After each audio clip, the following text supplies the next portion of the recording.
Peramalan kualitatif dan peramalan kuantitatif.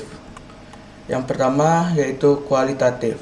Pengertian dari kualitatif adalah metode kualitatif pada umumnya digunakan apabila data kuantitatif tentang permintaan masa lalu tidak tersedia atau akurasinya tidak memadai. Misalnya, peramalan tentang permintaan produk baru yang akan dikembangkan, jelas data masa lalu tidak tersedia. Walaupun data masa lalu tersedia, kalau kondisi lingkungan masa yang akan datang sama sekali sudah berbeda dengan kondisi masa lalu, maka keberadaan data masa lalu itu tidak akan menolong peramalan permintaan masa yang akan datang. Sifat dari peramalan kualitatif yaitu yang pertama tidak memerlukan data kuantitatif. Yang kedua, unsur subjektivitas peramalan sangat besar pengaruhnya terhadap peramalan. Yang ketiga, baik untuk peramalan jangka panjang. Kemudian ada teknik. Yang pertama, juri opini eksekutif. Pendekatan ini mendasarkan pada pendapat dari sekelompok kecil eksekutif tingkat atas.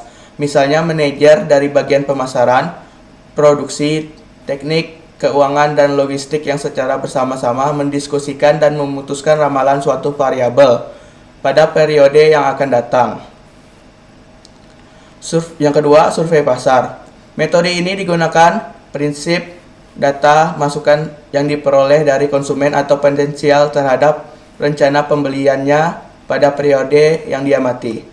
Yang ketiga, gabungan tenaga penjualan. Metode pengujian pasar merupakan metode peramalan berdasarkan hasil-hasil survei pasar yang dilakukan oleh tenaga pemasar produk. Kemudian ada metode histori analogi, yaitu teknik peramalan berdasarkan pola data masa lalu dari produk-produk yang dapat disamakan secara analogi. Kemudian yang terakhir, dugaan manajemen. Dugaan manajemen merupakan metode peramalan di mana peramalan semata-mata berdasarkan pertimbangan manajemen, umumnya oleh manajemen senior. Kemudian ada peramalan kuantitatif. Pengertian dari peramalan kuantitatif yaitu mempunyai asumsi bahwa data permintaan masa lalu dari produk atau item yang diramalkan mempunyai pola yang diperkirakan masih berlanjut ke masa yang akan datang. Pola permintaan tersebut mungkin kurang jelas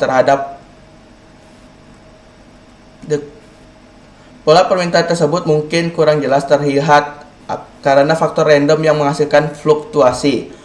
Peramalan mencakup analisis data masa lalu untuk menemukan pola permintaan dan berdasarkan pola ini diproyeksikan besarnya permintaan pada masa yang akan datang.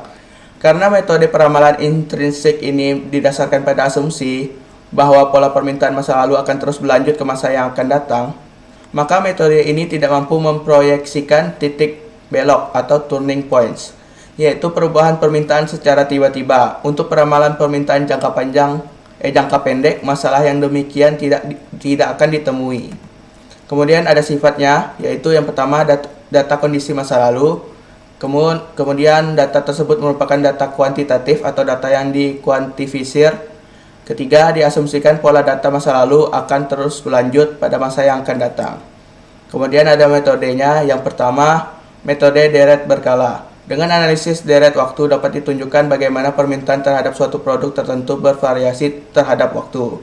Kemudian ada metode kuasal. Metode ini mengasumsikan adanya hubungan sebab akibat antar output atau input dari suatu sistem atau antara satu atau beberapa variabel bebas independen. Kemudian yang terakhir ada metode dekomposisi. Metode ini merupakan pendekatan peramalan yang tertua dan merupakan menghasilkan data yang paling sedikit berbentuk dari 3 komponen, yaitu pengaruh musiman, cenderung atau tren, kemudian keteracakan atau randomness.